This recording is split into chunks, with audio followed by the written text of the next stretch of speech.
Hi! So, today I'm going to talk about Alma Brasileira by Heitor Villa-Lobos. He's a Brazilian composer. And this piece is very dear to me. I played years ago and I always had a hard time playing. I could not figure out the rhythm. I could not understand how I would add one hand to the other hand. It was always so complicated and I never got a clear answer. The only thing that my professor said at the time was like, hey, just count and put them together. So it was never something that I kind of fully understood how to play. So this was a great opportunity for me to just take a look at it from a different perspective. So yeah, let's just go ahead and analyze. So you're going to hear now a very short clip of the first two measures of the piece, and you're also going to notice that the time signature is a 4/4, but it does not feel as a 4/4. It feels as, I don't know, it feels as different patterns. For me, I have a very clear feeling of 1, 2, 3, 1, 2, 3, 1, 2, 1, 2, 3, 1, 2, 3. And that pattern is going to play throughout the entire piece. So for me, this pattern of 1, 2, 3, 1, 2, 3, 1, 2 is going to be my beat in a weird way, because we're going to add triplets, we're going to add 16th notes on top of it. So it's easier to pay attention at that pattern to give us a sense of a tempo.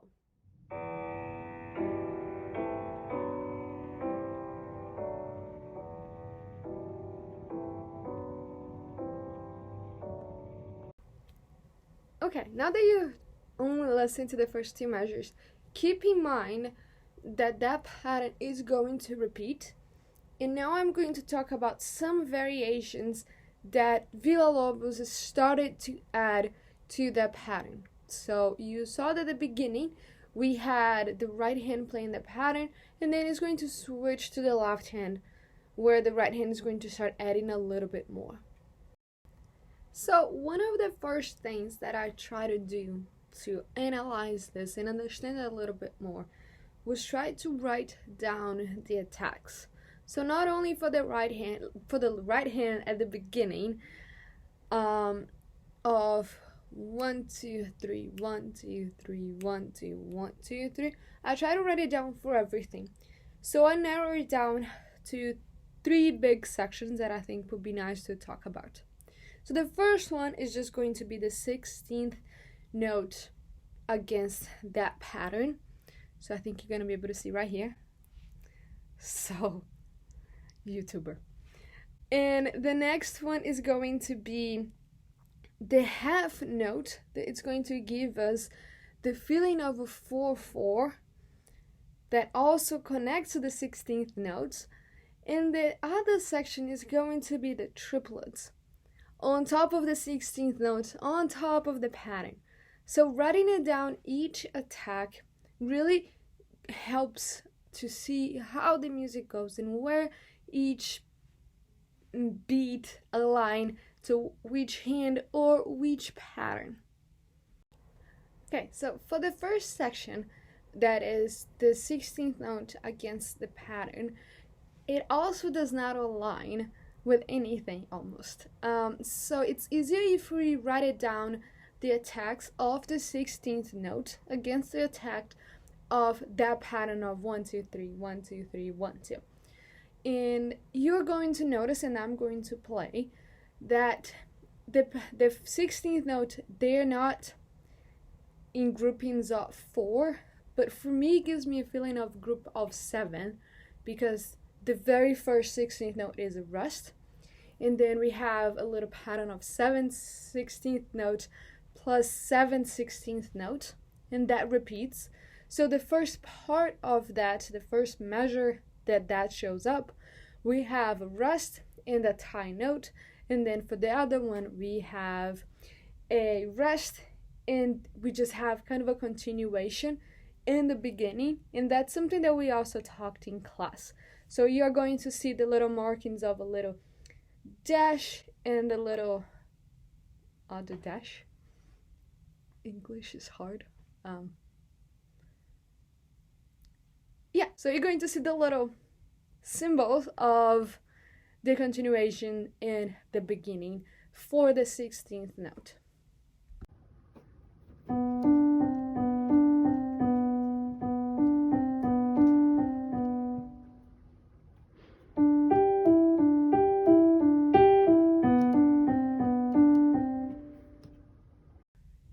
So as you notice, just the 16th note is quite simple.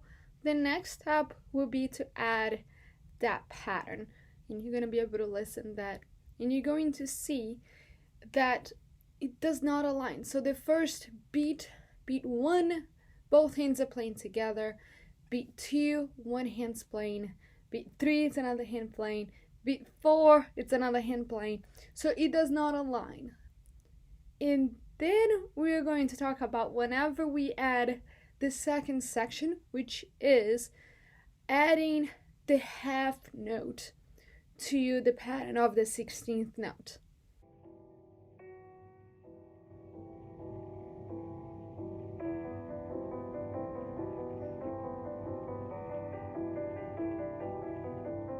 Now that we added the left hand, and I also showed you with the continuation in the beginning, that's what it gives me the feeling, especially for the measure that there are no high notes for the 16th note. That really gives me the G, the high G gives me the feeling of, okay, I'm beginning again the pattern of the 7th, 16th note.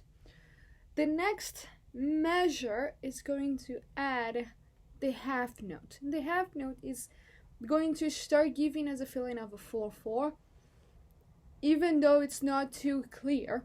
And again, I'm going to show the attacks for this one, because the two half note are quite fast, but it shows a little melody that holds the C and then the B, while the 16th note and the middle voice is just kind of moving forward to get us ready for the third section, which is the triplets.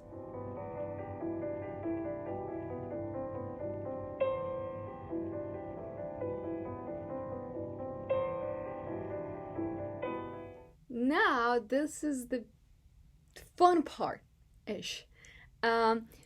Whenever we add the triplets, at first, you are going to want to listen to everything aligned.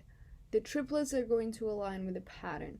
But once you listen to it again, you're going to see that it does not align, because the first set of triplets, as you can see here, is that you have the quarter note plus the 8th note that is tied to another 8th note, and then you have a quarter note. And that's for the top voice. The middle voice is still doing the same pattern of the 16th note, and the left hand is doing the pattern of 1 2 3 1 2 3 1 2. And it's kind of hard to see of where you align everything, so we're going to listen, and I'm going to show you how I kind of added them together. And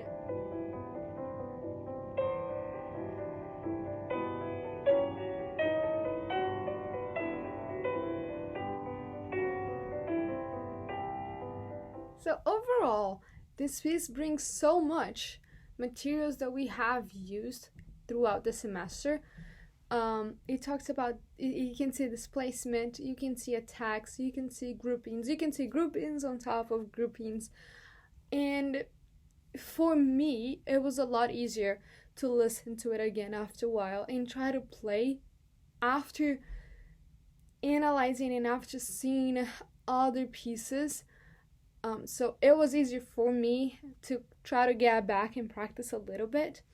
I know there is still quite a lot of information that I can add to this piece, and everything that I talked for the last 10 minutes or so was just about the first 2 pages of this piece.